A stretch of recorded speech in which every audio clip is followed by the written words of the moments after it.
Bienvenue chez Architecte à notre dernière vidéo de la semaine, l'épisode 20 qui consacrera la présentation du programme du HTML. Alors en réalité, si vous observez bien, vous verrez que nous avons changé la présentation du titre, notamment au niveau de la couleur de la police. Nous sommes passés de la couleur noire à la couleur violette. Et bien évidemment, c'est un test. Et au fur et à mesure qu'on évoluera dans le cours, on fera bien évidemment des améliorations. Alors, pour cet épisode 20, c'est un épisode assez particulier parce que, étant le dernier épisode de la semaine, on va essayer de faire la préparation aux épisodes de la semaine prochaine qui vont marquer le démarrage effectif de la phase de codage. Durant tous les épisodes que nous avons fait précédemment, c'était beaucoup plus sa phase d'analyse, ou du moins sa phase de préparation à la phase de codage. Alors dans la précédente vidéo, l'épisode 19, nous avons présenté l'abstraction qui est un concept très important en informatique. Et nous avons présenté le concept d'abstraction en relation avec le développement web. Car c'est grâce à l'abstraction que lorsque vous fournissez du code à la machine reçoit ce code, le traite et vous fournit une réponse. Donc, lorsqu'on va aborder la phase de codage, notamment avec le HTML, il s'agira bien évidemment vous excusez, j'ai la gorge un peu chargée, mais je vais aller. Il s'agira bien évidemment de fournir du code HTML à la machine. Et la machine va, à travers la puissance de l'abstraction, interpréter ce code et fournir. Et l'image qui est associée à ce slide est assez explicite. Par exemple, lorsque vous voulez, pour votre site internet, avoir une image, vous voulez que une image apparaisse sur votre site internet, vous servez que ce soit du HTML, du CSS ou du JavaScript, et vous concevez le code, vous fournissez le code à la machine et la machine vous présente l'image. Grâce à l'abstraction, vous ne savez pas ce que la machine fait au niveau inférieur. Ce n'est pas votre problème en tant que développeur web. Et si vous voulez avoir les détails de tout ce point, je l'ai bien évidemment abordé dans l'épisode 19. Vous allez comprendre la puissance de l'abstraction. Et grâce à l'abstraction, on peut avoir un résultat, atteindre un objectif sans comprendre les détails. Un peu comme lorsque vous conduisez votre véhicule, vous accélérez, mais vous ne connaissez pas les détails liés au geste que vous posez.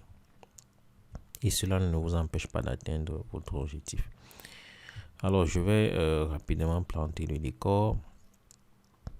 Il faut savoir que avant de présenter le programme du HTML qui est l'objet de cette vidéo, il faut savoir que notre approche pédagogique est orientée projet. Et si vous avez vu les précédentes vidéos, vous savez évidemment que nous avons un site que nous allons reproduire à travers notre programme. Et conséquemment, il ne s'agira pas pour notre parcours de développement web, il ne s'agira pas de faire une présentation complète du HTML. Je l'ai dit et je le redis tantôt et j'insiste là-dessus que en tant qu'architecte cloud, le développement web n'est qu'un des fondamentaux que vous devez disposer. Juste pour faire les démos, par exemple les démos de présentation des solutions à vos clients. Donc, il est important pour vous d'avoir au moins ces bases. Mais si vous voulez, et cela je le conseille, si vous voulez aller plus loin, il y a des parcours, il y a des ressources, il y a tout ce qu'il faut disponible sur Internet pour avoir une maîtrise complète. Et bien plus bas, lorsque je vais faire cette présentation, je vais vous donner de mon point de vue. Ça, c'est mon comment je vais dire ça. Ce sont mes préférences, mais vous pouvez avoir d'autres préférences. Je vais vous donner les ressources que vous pouvez utiliser pour un début. Mais je vous conseille de faire vous-même vos recherches. Je dois encore apporter une précision dans cet élément de décor, que je me sers principalement du curriculum de bootcamp en ligne qu'on appelle The Odin Project. C'est un bootcamp que j'ai parcouru, que j'ai fait moi-même.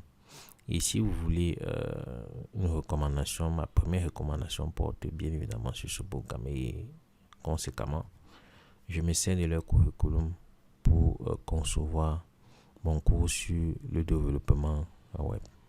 Donc, vous pouvez vous servir d'un autre curriculum, mais il me fallait une base. Et je tiens à préciser que je me sers de leurs ressources. La précision est importante. Autre chose, je l'ai dit dans les précédentes vidéos, la phase de codage, nous n'allons pas perdre beaucoup de temps là-dedans parce que la phase d'analyse, de mon point de vue, c'est la phase la plus importante. Lorsqu'une analyse a été bien faite, le codage se fait assez facilement. Alors donc, pour ce qui concerne notre programme, nous allons étaler, pour les bases du HTML, nous allons étaler notre programme sur 5 jours, 5 vidéos. Et nous allons essayer de couvrir cela.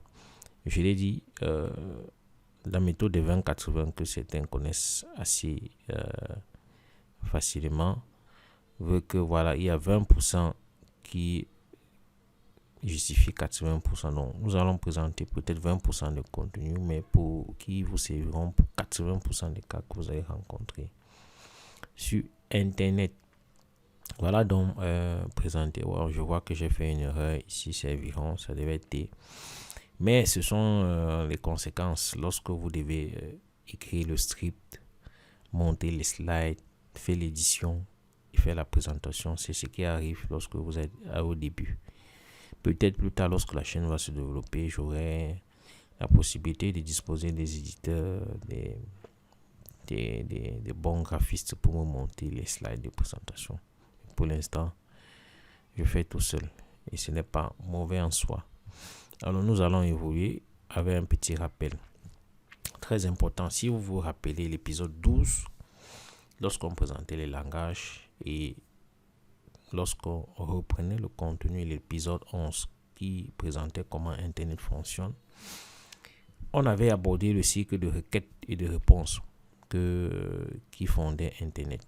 Notamment, lorsque je vais par exemple accéder à un site comme Amazon.fr, je tape le nom de domaine dans la barre de navigation du navigateur et la requête est envoyée vers le serveur d'Amazon. Le serveur reçoit la requête et envoie une réponse au navigateur. Ces réponses contiennent les instructions d'affichage, du site web que le navigateur reçoit, interprète et produit ce que vous voyez à l'écran. Ça se passe très vite parce que voilà, lorsque vous tapez, tout cela se fait en millisecondes. Donc, mais c'est ce qui se passe effectivement.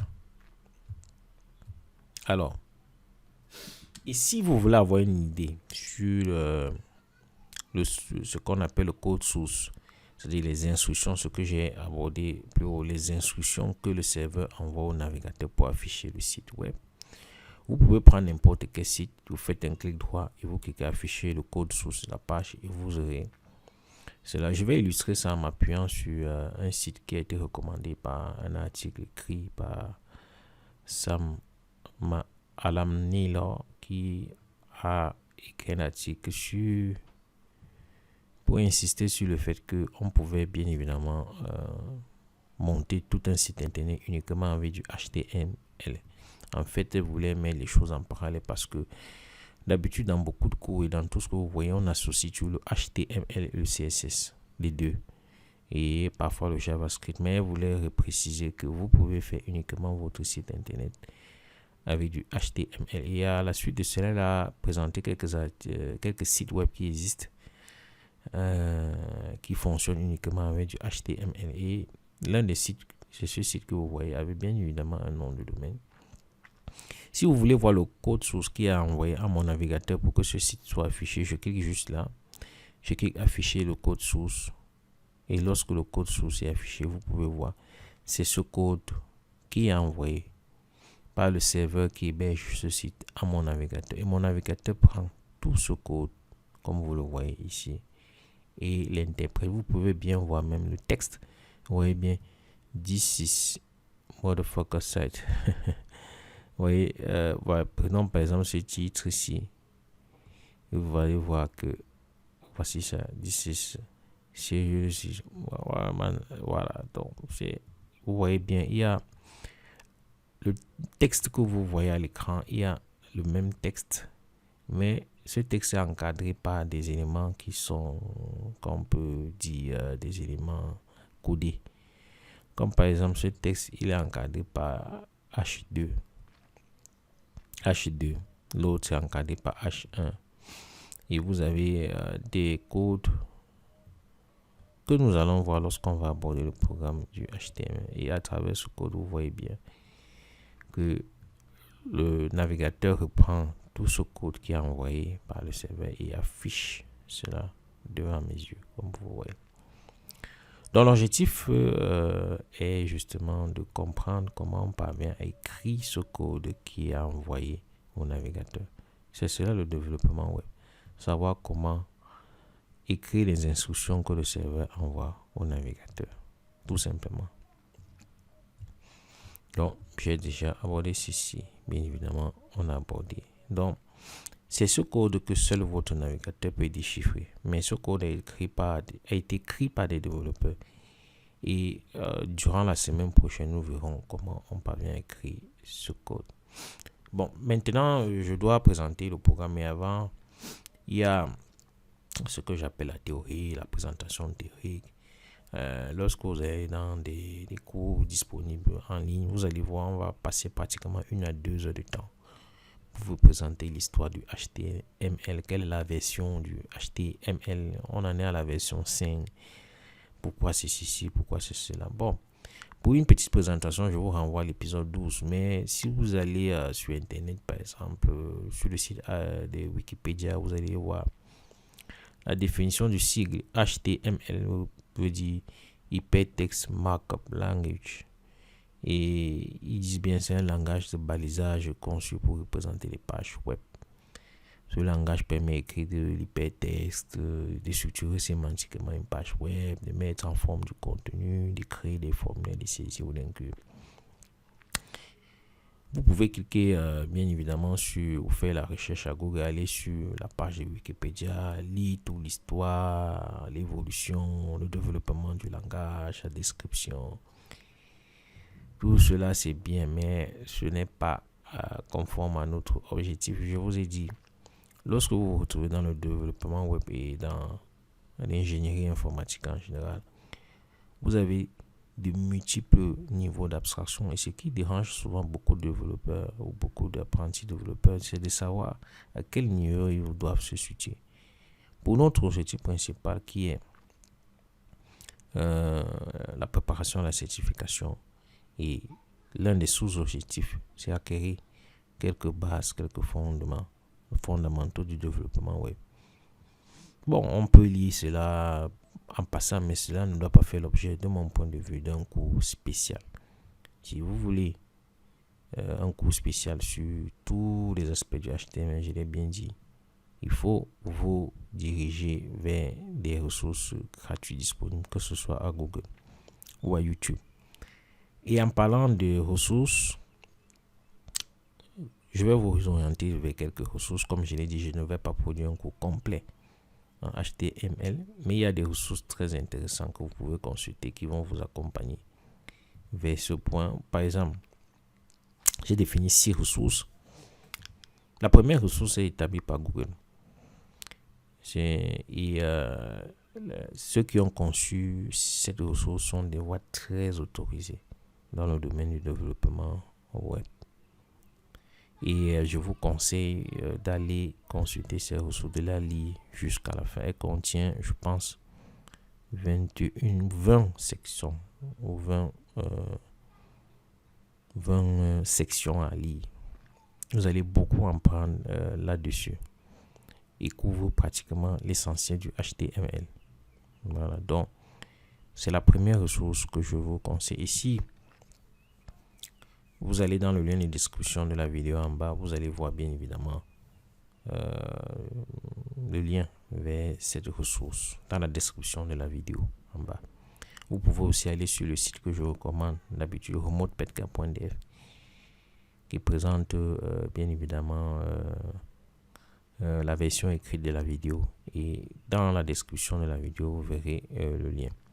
La deuxième ressource que je recommande beaucoup plus pour les débutants, c'est Internet Team Isahat, qui présente une introduction aux deux langages HTML et CSS de façon très visuelle, et c'est assez pratique. Certains vont me dire ok, c'est en langue c'est de l'anglais, ils ont des difficultés en anglais. Ben écoutez, si vous avez des difficultés, vous pouvez faire un clic et cliquer traduit en français. C'est une astuce que certains utilisent pour aller un peu plus vite. Le module de traduction de Google est très parfait, très avancé, et ils font difficilement des erreurs, mais vous devez être avisé que cela ne va pas être parfait à 100%. Mais moi, je conseille de vous limiter à l'anglais. Vous allez beaucoup apprendre parce que il y a beaucoup de ressources magnifiques en anglais et gratuites, bien évidemment. La troisième ressource que je recommande pour le HTML, c'est un guide qu'on appelle HTML Référence. Ce guide présente tous les éléments qui existent pour le HTML. Tous les éléments. Ce n'est pas un guide que vous pouvez balayer d'un seul coup, mais il est important pour vous de savoir que cela existe et de temps en temps de visiter ça, parce que ce guide est aussi très visuel. Par exemple, si je veux savoir comment on fait pour obtenir un très grand titre, je clique, vous voyez bien, il présente comment le code est écrit et quel sera le rendu visuel après l'écriture du code, comme vous voyez. Donc, c'est très intéressant d'avoir en tête une telle ressource. Ok. La quatrième ressource que je recommande, je l'ai recommandé dans beaucoup de mes précédentes vidéos, c'est le parcours complet de développeur web front-end que propose MDN, qui est une des références les plus autorisées en ce qui concerne les technologies du web. Donc moi, je vous conseille d'aller et de parcourir tout le curriculum qu'ils offrent, et ils offrent cela gratuitement. Vous pouvez apprendre gratuitement avec une des meilleures sources en ce qui concerne les technologies web. La cinquième ressource que je recommande, tout le monde le sait, je l'ai déjà parlé, c'est Odin Projet, qui propose un curriculum bien suivi. Vous ouvrez votre compte et à chaque fois que vous allez terminer une partie, vous allez revenir retrouver la partie à laquelle vous êtes arrêté pour continuer la suite. Donc, c'est une ressource que je recommande vivement. Alors, la sixième ressource, je la recommande à titre d'illustration pour ceux qui veulent aller de façon approfondie, c'est FreeCodeCamp. Et comme je l'ai dit tantôt, c'est aussi un bootcamp en ligne et gratuit comme de Odin Projet, mais de mon point de vue, c'est beaucoup trop complet pour l'objectif visé. Vous pouvez voir le curriculum qui est assez vaste. Moi, de mon point de vue, je trouve ce curriculum très surchargé. Je ne dis pas que tout ce qu'ils font n'est pas indispensable et nécessaire, c'est nécessaire, mais de mon point de vue, c'est assez chargé pour un simple développeur. Donc, il y a beaucoup de ressources ainsi, mais pour un architecte, je veux dire, il y a d'énormes ressources sur Internet. Je pourrais citer des dizaines, des vingtaines de ressources, mais je préfère me limiter à cela. Parce que, comme je l'ai dit, en tant qu'architecte, vous n'avez pas besoin de balayer tout ça. Je vois que je suis déjà à 20 minutes. D'habitude, lorsque je fais les vidéos, je me dis, ok, je vais faire 15 ans. Mais après, je bavarde beaucoup et je me retrouve dans des temps non prévus. Alors, le programme de la semaine, on va aller très vite. Le programme de la semaine sera découpé en 5 parties. La première journée, nous allons aborder les outils de développement. La deuxième journée, nous allons aborder les éléments et les balises HTML. Troisième journée, la structure d'un document HTML. Quatrième journée, nous allons présenter comment on peut, avec le HTML, obtenir des textes et des listes. Et dans le 5e, nous allons aborder ce qu'on appelle les liens et les images, comment on peut les obtenir avec du HTML. Et comme je l'ai dit, l'objectif est de vous donner les fondamentaux pour votre préparation à la certification d'architecte de solutions AWS. Mais ce n'est pas de faire de vous des super développeurs, c'est ce que je dis. Alors, la question qu'on peut se poser, c'est celle de savoir qu'est-ce qui a été laissé de côté. Beaucoup de choses. Beaucoup de choses. Si vous allez parcourir les notes pédagogiques ou du moins les modules de formation d'une des meilleures ressources que je vous ai présentées, vous verrez qu'il y a des points sur lesquels je n'ai pas parcouru, notamment les points sur comment obtenir des tableaux avec du HTML, comment obtenir des formes. Quand je dis des formes, les formulaires, là où on entre les données, les informations. Il y a aussi un volet qui est très important avec la version 5 du HTML qui est le web sémantique. Voilà, donc mais je précise que son contenu sera présenté au moment utile. J'ai bien dit, nous allons juste présenter l'essentiel et au moment utile, lorsque nécessité se posera, on va aborder les éléments, d'autres éléments. Il faut savoir, je le dis encore, je le répète, que HTML c'est très vaste. Et si vous allez consulter le standard, vous savez que ces langages sont standardisés. Je vous renvoie à l'épisode 12 pour voir de quoi je parlais. Si vous allez voir le standard, c'est un standard qui est mis à jour constamment. Vous verrez que c'est un standard volumineux. Il faudrait au moins 20 à 30 heures si on veut balayer tout ce qui concerne. C'est un standard volumineux. Vous voyez que la table de matière, elle est longue. S'il faut ouvrir chaque point, ce sont des pages et des pages. Ça, c'est le standard. Et si vous êtes assez curieux pour aller voir un site comme W3 School qui conçoit ses tutoriels en relation avec le standard, ou du moins essaie de s'arrimer au standard, vous verrez seulement sur la partie HTML, observez bien les multiples rubriques. Vous verrez qu'elle est longue. Donc, ce n'est pas une affaire... on vous présente juste l'essentiel et avec vos recherches et vos ressources, vous pouvez aller plus loin. Mais cela n'est pas nécessaire pour votre parcours de développeur. Alors, pour terminer, il faut dire que étant dans une approche pédagogique projet, l'approche modulaire qui reflétait la phase d'analyse que nous avons abordée dans les précédentes vidéos, on va présenter le HTML en relation avec l'approche modulaire.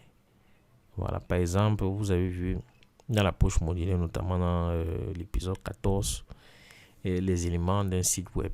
On avait présenté les éléments d'un site web. Il y avait 3 types d'éléments. Il y a les éléments liés au texte, les éléments de texte.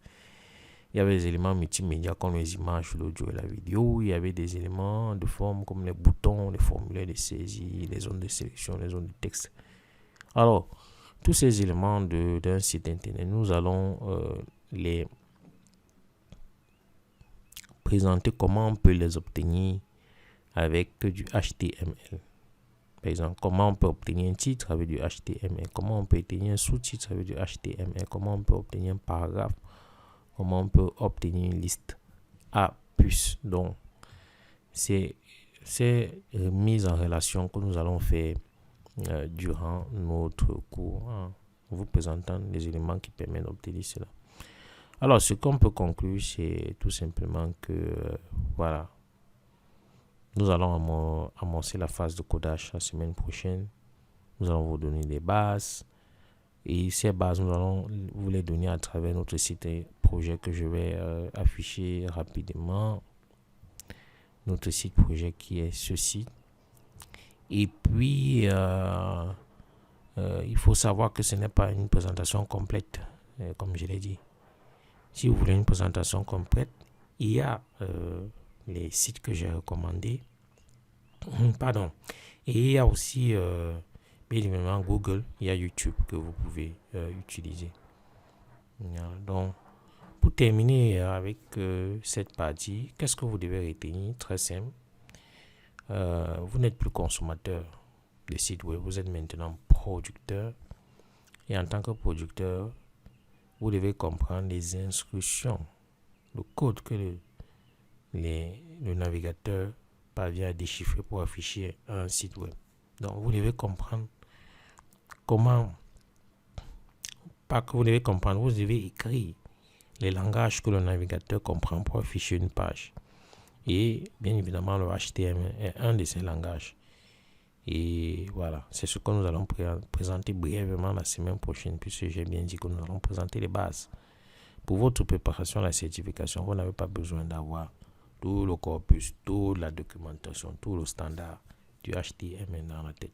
L'important, c'est de connaître les bases. Une fois avec les bases, même avec votre effort personnel, la documentation, vous pouvez vous en sortir. Donc, nous allons commencer cette phase de codage dès lundi en vous présentant les outils du développeur web, car comme toute profession a ses outils, le maçon a ses outils, l'électricien a ses outils, chaque fonction d'ingénierie a ses outils. Vous aussi, vous devez avoir vos outils. Lundi, nous allons présenter ces outils en détail. On se retrouve la semaine prochaine pour la phase de codage. Merci encore pour cette semaine. Et voilà, tenez bon. Moi, je tiens bon. Ce n'est pas facile de se soumettre à une vidéo par jour. Mais pour l'instant, je suis à la 20e vidéo. Nous allons continuer dans ce lancer. Merci et bon week-end.